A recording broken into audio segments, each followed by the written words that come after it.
Andika, tentunya ini menarik kita melihat begitu ya, bahwa banyak sekali ternyata warga kita atau masyarakat kita yang terjerat investasi bodong emas. Sungguh miris sekali di sini karena emas itu memang sangat dekat begitu ya dengan masyarakat. Salah satu investasi yang juga relate atau relatable dengan masyarakat kita, kebiasaan masyarakat kita dalam membeli emas.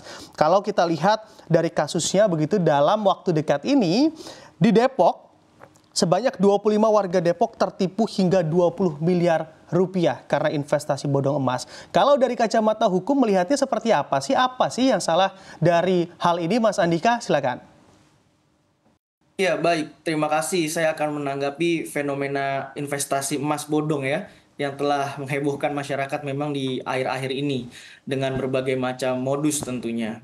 Ya, memang fenomena emas ini sangat menarik ya, karena dapat dikatakan sebagai investasi yang diminati dan mungkin aman.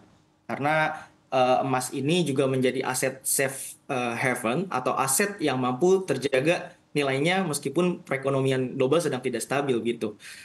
Kemudian juga antusias para masyarakat gitu ya, ini pun juga tidak begitu tinggi, sehingga kondisinya tersebut dimanfaatkan oleh pihak yang tidak bertanggung jawab.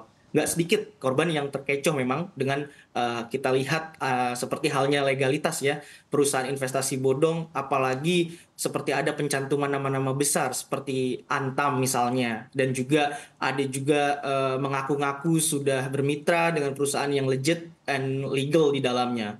Meskipun menurut saya banyak berita yang beredar, masyarakat ini masih menjadi minim atau kurangnya pengetahuan dan terlalu mudah percaya atas harga-harga atau pasar yang tadinya tidak dengan standar menjadi di bawah itu, memudahkan masyarakat ini jadi tergiur seperti itu. Dan kemudian semua orang tentunya tak ingin tertipu terkait investasi ini, apalagi ini menyangkut uang atau investasi dalam jumlah besar, dan juga tentunya kerugian-kerugian juga tak terkait materi saja, bisa juga membuat orang tertekan secara mental. Nah, jadi menurut saya penting bagi kita semua untuk selalu berwaspada dan berhati-hati dalam memilih penyelenggara, atau dalam hal ini udah eranya digital, ada aplikasi penyedia atas investasi atau jual beli, baik yang dilakukan secara offline maupun online, agar tidak terjebak dalam investasi bodong atau ilegal yang belum juga tentunya memiliki izin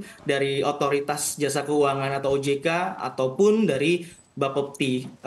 Jadi kita harus lebih apa menurut saya menggali lagi lebih banyak informasi seputar legalitas perusahaan, baik dari situs otoritas resmi, media massa internet, dan juga kita berperan aktif untuk melaporkan apabila ada tawar-tawar yang mencurigakan kepada Investasi, kepada kepolisian. Seperti itu, Mas Bram. Oke, baik Mas Andika. Sebetulnya kalau kita bicara terkait ancaman hukuman, begitu tentu para korban berharap yang setinggi-tingginya. Tapi kalau kita berbicara juga terhadap faktor apa yang kiranya dapat memperberat ancaman hukuman terhadap para pelaku dalam investasi bodong emas ini, Mas Andika? Iya, dalam hal ini pertama-tama kita harus lihat dulu ya, Mas, dari kasus hukumnya itu seperti apa secara detail. Karena dalam perkara pidana, orang yang melakukan sebuah tindak pidana lah yang harus bertanggung jawab atas perbuatannya. Nah, jadi dari hulu sampai hilir itu juga kita harus secara komprehensif dan masif harus dilihat gitu. Dalam hal ini diatur dalam pasal 55 dan 56 KUH pidana yang diatur mengenai penyertaan dalam tindak pidana. Apabila seseorang ini dapat dipidana sebagai pelaku tindak pidana ketika dia melakukan, menyuruh melakukan, dan turut serta melakukan perbuatan tindak pidana. Jadi turut melakukan inilah yang harus kita buktikan atau kita lihat dan notice apakah mereka bersama-sama melakukan yang minimal tuh pada umumnya dikerjakan oleh dua orang yang biasa istilahnya dengan player, orang yang melakukan peristiwa pidana, dan mad player, orang yang turut melakukan peristiwa pidana. Jika seperti itu, tentu saja seluruh pihak dapat dikenakan pidana. Dalam hal ini ada penipuan atau pemalsuan, yang dimana ada sertifikat yang beredar di masyarakat, itu karena telah adanya unsur kesengajaan atau dolus dalam melakukan perbuatan atau elemen-elemen pada tindak pidana. Jadi saya menghimbau pelaku penipuan, ketika terbukti lebih dari satu, maka harus cermati dulu peran-peran yang dilakukan oleh para pelaku tindak kejahatan ini dalam melaksanakan aksinya, seperti itu. Oke, baik, Mas Andika. Dalam kasus beberapa waktu lalu, para pelaku ini juga mencatut begitu ya nama Antam atau perusahaan lain yang sebetulnya ini perusahaan legal begitu untuk meyakinkan para korban-korban dalam investasi bodong emas. Apakah faktor ini juga mampu memperberat ancaman hukuman dari para pelaku? Iya, dalam hal ini kita ada namanya satu branding yang didompleng seperti itu ya. Jadi, sebagaimana contoh kasus yang, misalnya dalam hal ini di Antam, itu memang banyak sekali melakukan pemufakatan jahat dan merekayasa kebanyakan tuh jual beli emasnya dengan cara menetapkan harga jual di bawah harga pasar yang telah ditetapkan oleh Antam misalnya. Dan juga dengan, tidak apa namanya, transaksi-transaksi yang dianggap legal karena dia melihat ini kerjasama dengan mitra-mitra yang legit yang saya sudah sampaikan. Akibatnya ini dapat dimanfaatkan oleh orang yang tidak berkepentingan. Jadi akibatnya Antam pun mengalami kerugian mencapai ratusan miliar bahkan triliunan gitu. Nah, dalam hal ini akibat dari apa namanya peristiwa hukumnya ini bisa masuk ke ranahnya atau kita patut duga ketika perbarengan dalam melakukan tindak pidana dari hulu sampai hilir itu bisa dilakukan dengan ada tindak pidana penipuan,